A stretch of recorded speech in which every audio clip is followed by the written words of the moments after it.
Stylistic में आज का हमारा topic theoretical position in stylistic है। इससे पहले हमने स्टाइलिस्टिक की डेफिनेशन को बड़ी डिटेल के साथ डिस्कस कर लिया है, लेकिन इसको अगेन यहाँ पर रिपीट कर लेते हैं। देखिए, stylistic is the branch of applied linguistic studies in that way the language used in text. कि जो स्टाइलिस्टिक है ये लिंग्विस्टिक की यानी इल्मे लिसानियात की, जुबानों के बारे में जो इल्म है ना, उसी की एक अप्लाइड ब्रांच है। और इसके अंदर हम जुबान को इस तरह से पढ़ते हैं कि उसके स्टाइल को समझ सकें। और वो जुबान बहुत स्पोकन एंड रिटन यानी वो स्पीच भी हो सकती है। अगर कोई बंदा स्पीच देता है तो उसके स्टाइल को भी हमने समझना है, और अगर कोई बंदा कोई चीज को लिख रहा है तो उसके स्टाइल को भी हमने समझना है। अब इस बहुत स्पोकन एंड रिटन लैंग्वेज के अंदर हमने किन किन चीजों का एग्जामाइंड करना है, स्टाइल को किस तरीके से जज करना है। देखिए, अगर किसी ने कोई टेक्स्ट राइट किया है तो हमने उसके अंदर सबसे पहली चीज उसकी वोकैबुलरी देखनी है, ग्रामर देखनी है, फोनेटिक्स ऑर्डर देखना है, सिंटैक्स देखना है, सिमेटिक्स देखना है। ये क्या चीजें हैं, इनको हमने डिटेल के साथ पहले डिस्कस किया हुआ है। तो इन तमाम चीजों को हमने देखना है। इसी तरह जब कोई स्पीच दे रहा है तो हमने उसका जो टोन है, मोड है, उसे चेक करना है,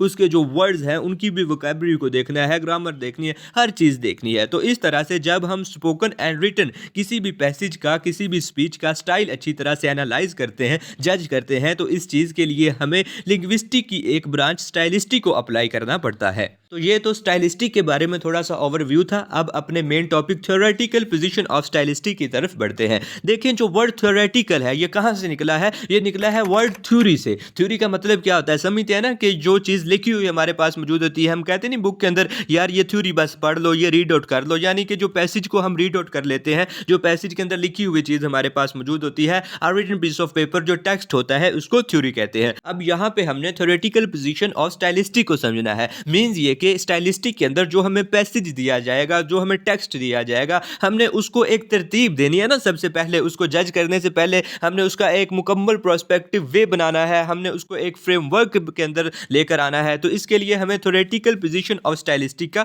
सहारा लेना पड़ेगा। तो मीन्स ये कि इसकी डेफिनेशन हम इस तरह से करेंगे कि अ स्पेसिफिक फ्रेमवर्क और perspective way which used by scholar and researcher to study a language and its style of text.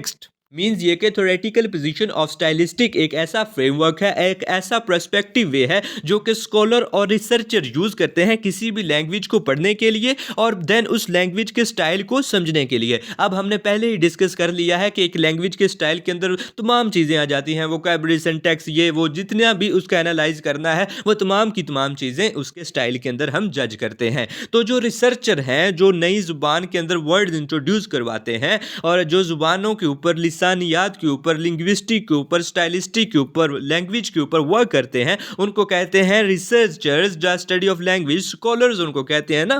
तो इस डॉक्टर, स्कॉलर्स, तो ये तमाम लैंग्वेजेस के ऊपर वर्क करते हैं। तो ये फिर एवं तो नहीं ना वर्क किए जाते, ये किसी भी लैंग्वेज को जब लेते हैं तो उसकी स्टडी के लिए ये एक मुकम्मल प्रोस्पेक्टिव वे बनाते हैं, एक पूरा फ्रेमवर्क बनाते हैं, और उस फ्रेमवर्क को हम कहते हैं थ्योरेटिकल पोजीशन ऑफ स्टाइलिस्टिक। जब आपको थ्योरेटिकल पोजीशन ऑफ स्टाइलिस्टिक का कॉन्सेप्ट समझ आ जाएगा कि भाई ये तो एक पर्सपेक्टिव वे है, ये तो एक ऐसा फ्रेमवर्क है जिसको रिसर्चर और स्कॉलर इस्तेमाल करते हैं ताकि वो लैंग्वेज को पढ़ सकें और इस लैंग्वेज के टेक्स्ट के स्टाइल को समझ सके। यानी एक लैंग्वेज का मुकम्मल एनालाइज करने के लिए स्टाइलिस्टिक को यूज करते हैं, और इसके अंदर ही थ्योरेटिकल पोजीशन ऑफ स्टाइलिस्टिक एक एलिमेंट है जिसका यूज करते हैं स्कॉलर। देखें, जब आपको थ्योरेटिकल पोजीशन ऑफ स्टाइलिस्टिक का कॉन्सेप्ट क्लियर हो गया तो आपको कोई भी पैसेज दिया जा सकता है। वो फेमिनिस्टिक पॉइंट ऑफ व्यू से रिलेटेड हो सकता है, वो इस्लामिक पॉइंट ऑफ व्यू से रिलेटेड हो सकता है, वो सोशल एंड कल्चरल बिहेवियर से रिलेटेड हो सकता है। कहा जाए कि इसकी थ्योरेटिकल पोजीशन ऑफ स्टाइलिस्टिक जज कर दें तो आपको पता है कि ये तो एक पर्सपेक्टिव वे है, ये तो हमने एक ऐसा फ्रेमवर्क डिजाइन करना है